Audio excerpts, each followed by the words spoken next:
Hello everyone, नमस्ते। के छ हालखबर? सन्चै होइसिन्छ। हिजो मेरो हस्बेन्डको जन्मदिन थियो र त्यो दिनलाई विशेष बनाउन मैले चाहिँ सानो तयारी गरेको थिएँ। आज भोलि सबैजना आफ्नै काममा व्यस्त हुन्छन्, त्यसैले फ्यामिलीहरू कोही पनि साथमा होइसिन्थेन। तर त्यो पलमा हामी दुई मात्र हुनु, त्यही नै सबैभन्दा ठुलो साथ जस्तो लाग्यो। हस्बेन्डलाई खुसी पार्न चाहिँ मैले सानो सरप्राइज प्लान गरेको थिएँ। सरप्राइज चाहिँ के थियो भन्दाखेरि मेरो हस्बेन्डलाई मनपर्ने चाइनिज खाना बनाएर चाहिँ राखेको थिएँ। अनि त्यो खाना देखेर चाहिँ उहाँको अनुहारमा यति धेरै चमक आएको थियो। त्यो त हजुरहरूले भिडियो थ्रुबाटै देख्न सकिसिन्छ है। केक काट्ने बेलामा घर चुपचाप थियो, भिडभाड थिएन, तर त्यो सिम्प्लिसिटी नै हाम्रो लागि सबैभन्दा ठुलो मोमेन्ट बन्यो।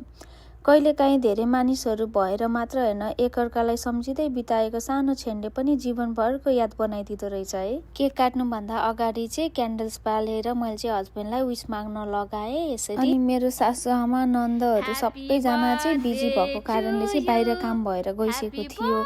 घरमा चाहिँ म र मेरो हस्बेन्ड मात्र थियौँ क्या। अनि हस्बेन्डले केक काटिस्यो, त्यसपछिबाट मलाई खाना दिस्यो। यतातिर चाहिँ यसरी दिने सिस्टम रहेछ। हाम्रोतिर चाहिँ मैले भने पहिला सुरु बर्थडे बोयलाई खुवाएर मात्र हामीले खाने हो नि, यसरी स्टार्टिङमा दिने होइन नि भनेर मैले भने है।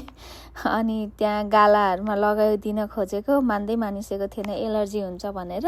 त्यही पनि जबरजस्ती अलिकति लगाइदिन्छु अनि मेट्छु नि त भनेर भने। अनि त्यसपछि त्यही गरेँ। अब चाहिँ हामीले खाना खानु लाग्यौँ गाइस। मैले चाहिँ यो भिन्डीको बनाएको थिएँ चाइनिज स्टाइलमा, यस्तो मिठो हुन्छ। अनि साग फ्राई बनाएको थिएँ, अनि एउटा मापु तोफु भन्ने बनाएको थिएँ।